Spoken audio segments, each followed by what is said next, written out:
더불어민주당은 모르쇠로 일관하며 국민주권을 처참하게 침탈하였습니다. 해서는 안 될 일을 두 번이나 자행한 자들임에도 이들에 대한 숭배가 현재도 진행 중인 사실에 경악을 금할 수가 없는 것입니다. 김경수, 바둑이가 댓글 조작단과 여론을 조작하여 문재인을 불법으로 당선시킨 것입니다.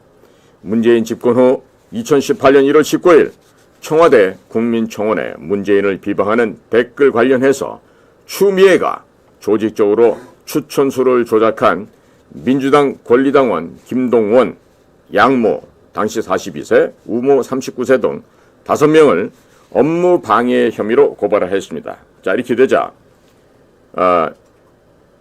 김동원은 이에 자신이 확보한 포털 사이트 아이디 614개와 매크로 프로그램을 활용해서 반정부적인 댓글에 자동으로 공감을 누르게 하여 보수 세력이 여론 공작을 한다는 의혹을 만들어내려고 했다라고 자백을 하면서 더불어민주당 댓글 사건, 즉 드루킹 사건의 전모가 밝혀졌습니다.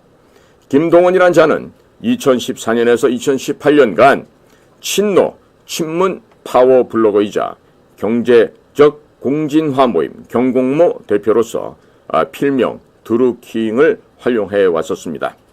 한편 댓글 요원 300명에서 500명 등을 동원하여 당시 518 유공자 국회의원 김경수, 이 김경수는 1980년 광주 사태 당시 이 초등학생이었습니다.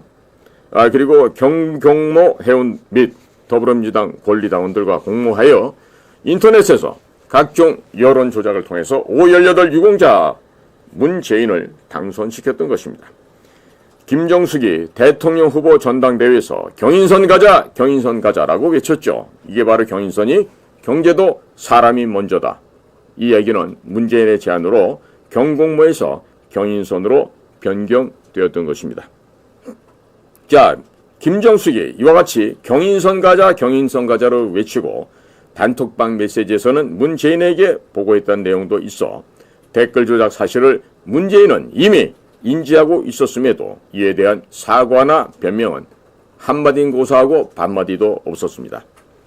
노무현이나 문재인은 민심을 왜곡한 여론 조작으로 반민주적으로 국민주권을 침탈한 내란 행위로 당연히 본인들 스스로 대통령 당선을 무효화 선언을 직접 해야 함에도 불구하고 518 민주화 세력과 더불어민주당은 이에 대해 모르쇠로 일관하며 국민주권을 처참하게 침탈하였습니다. 국민주권을 지켜야 할 대통령으로서 해서는 안 될 일을 두 번이나 자행한 자들임에도 이들에 대한 숭배가 현재도 진행 중인 사실에 경악을 금할 수가 없는 것입니다. 드루킹은 타 후보에 대한 비방, 추천수 및 댓글 조작 등으로 대규모 친문재인 여론 조작을 했다는 혐의로 중앙선관위 조사를 받았다고는 하지만 조치 결과는 없었으며 2018년 5월 선관위 즉 조회주가 있던 여심위에서는 되려 자유한국당 싱크탱크의 드루킹 여론조사는 편향된 어휘나 문장을 사용해서 선거법 위반이라며 경고 조치한 바가 있었습니다. 자, 그럼 여기서 김동원의 댓글 공작 사례를 살펴보겠습니다. 첫 번째입니다. 유엔 사무총장 반기문의 공항철도 티켓 현충원 방명록 작성, 음성 꽃동네 턱받이, 퇴주잔 논란 등 부정적인 댓글을 2290개의 아이디를 동원하여 집중적으로 공략하였고 문재인의 지지율을 위협하던 반기문을 조기에 중도 사퇴하게 만드는 등 정적 제거를 지원하였습니다. 둘째입니다. 2016년 10월 문재인이 유엔 대북 인권 결의안 투표와 관련해 북한에 먼저 물어보고 결정했다는 의혹이 불거진 송민순 회고록과 관련하여 일일이 댓글과 추천을 달아 악재를 막았고 이후 김경수에게 매크로를 제작하게 합니다. 세 번째로 이 매크로를 활용하여 당시 유력한 대선 후보 문재인 비판 댓글이 3일 만에 우호적으로 바뀌게 하는 이런 만행을 자행합니다. 문재인 정부에는 다른 좌파 정권보다 518 유공자가 다수 임명된 사실이 확인되며 드루킹을 통해 국민 여론을 왜곡, 조작하여 사실상 네 번째의 내란을 일으켰던 것입니다. 다섯 번째 내란은 지금 현재 진행 중인 윤석열 대통령 탄핵입니다. 윤석열 대통령 취임 이전부터 김어준이 탄핵을 선동해왔고 촛불행동 대표 김민홍, 이 김민홍은 이 국회의원 김민석의 친형이 됩니다. 이 김민홍과 김민석은 끊임없이 탄핵 선동 집회를 하면서 재미 목사라고 하는 목사도 아닌 이런 북조선에 공개된 공작원 최재형이라는 자를 이용하여 파우치 공작과 탄핵 공작을 주도해왔고 대통령의 배우자인 김건희에 대해 3번의 특검법과 4번째 특검을 진행하였습니다. 2024년 10월 24일 강득구 의원은 촛불행동과 국회의사당 내에서 탄핵의 밤을 열어 올해 안에 탄핵합시다 라면서 탄핵 행사를 진행했고 12월 3일 계엄 이전 행정부를 마비시키는 탄핵안 22건을 의결하는 등 사실상의 정권 탈취를 위해 내란 행위를 진행해 왔습니다.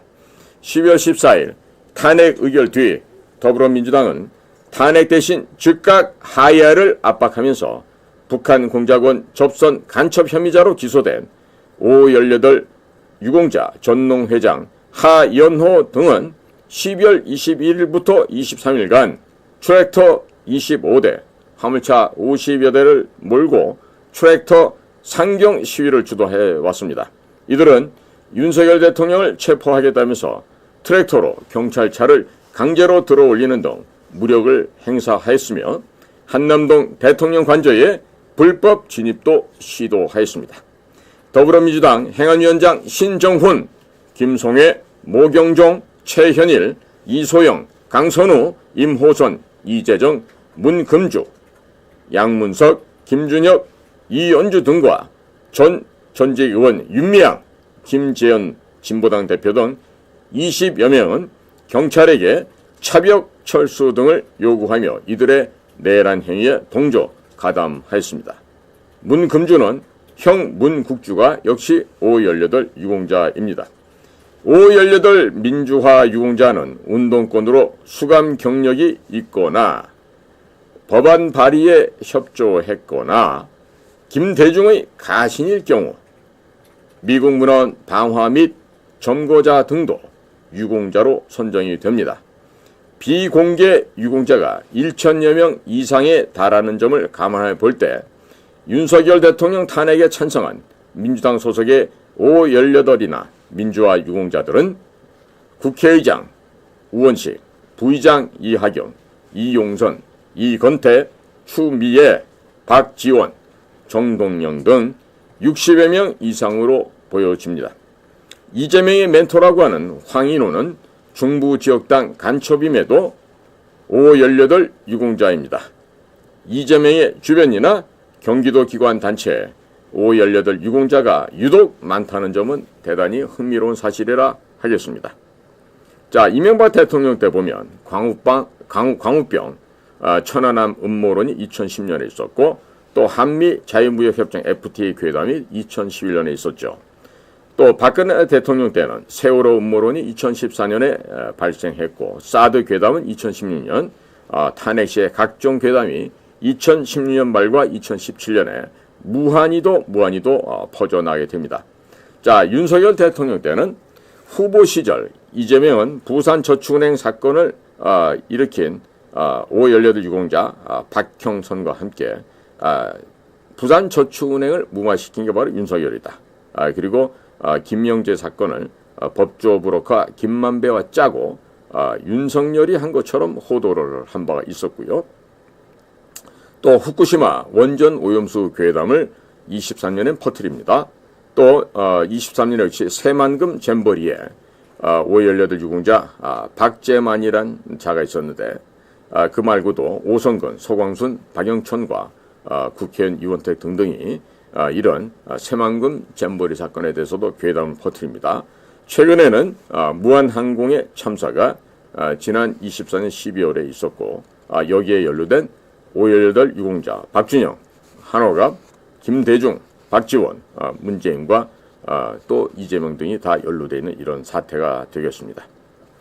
더불어민주당이 허위 선전선동에 휘말려 부정선거를 통한 내란이 4번이나 있었음에도 국민들은 대통령의 계엄령 선포 전까지 자유 대한민국이 좌편향 종북되고 또 종중 직전이고 더불어민주당이 내란 세력이고 이재명이 내전 중이란 말에 드디어 5번째 내란이 추진되고 있다는 것을 이제서야 국민들께서 알게 되었습니다.